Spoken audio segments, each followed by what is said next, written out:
Andrew in Battle Creek, Michigan on EWTN's 89.7 FM. Andrew, you're the first Hey guys, caller. how's it going? Welcome. Good. Hey, real quick, Patrick, I have to tell you, I think you were wrong a month or so ago. I believe you told something to Jimmy that a pirate's favorite letter is R. Well, Andrew, I regret to inform you that his favorite letter is actually the C. Okay, good. Now that we got that over with. Andrew, this is the second time I've been wrong. I was wrong once before. It was late 1989. It was a dispute, and at the time, I thought I was wrong. It turns out I was right. But now you're pointing out another example. Thanks for that, Andrew. You're welcome. See, maritime metaphors. Humility. Carlo, my question is, how do we deal with atheists who kind of refuse to draw conclusions based on logic and reason? They continually ask why, or how do you know that, or say we can't know that because we can't see that, or that sort of thing. Well, I think I would take your last statement. First of all, thanks for the question, Andrew. If the atheist would say, well, we can't see that, well, then we're dealing with what is called scientism. And that is to say the only type of evidence they're allowing in the courtroom is that which is empirically observable, that which is subject to the senses, that which is subject to scientific investigation.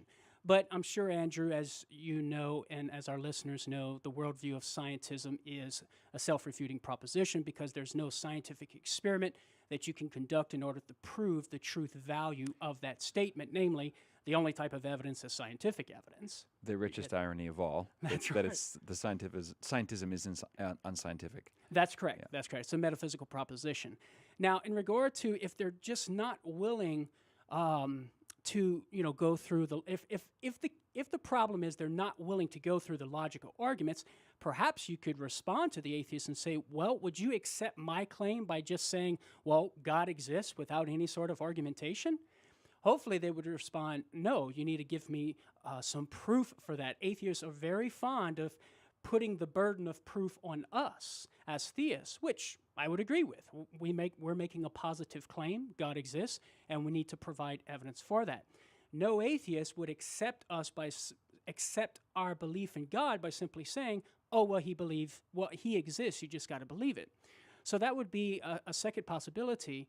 And then third, you could, begin asking him questions and sort of shift the focus and say, well, why don't you believe that God exists? If you see any inclination that he or she is willing to reason through these things, you begin asking them why don't they think God exists, and then they'll begin to give some reasons for their either outright rejection of God or their agnosticism.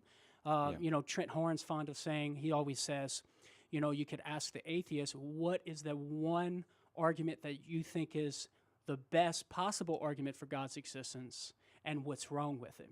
So those are three ways, perhaps, that you could approach such an atheist. What do you think of that, Andrew?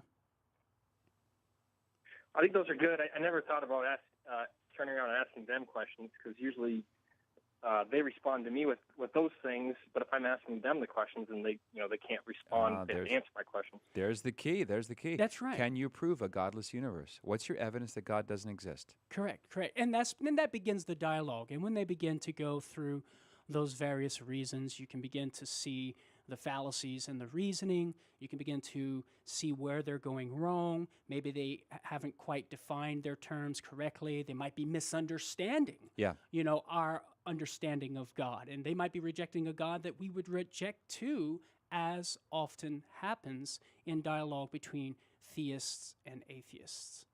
Appreciate the call, Andrew.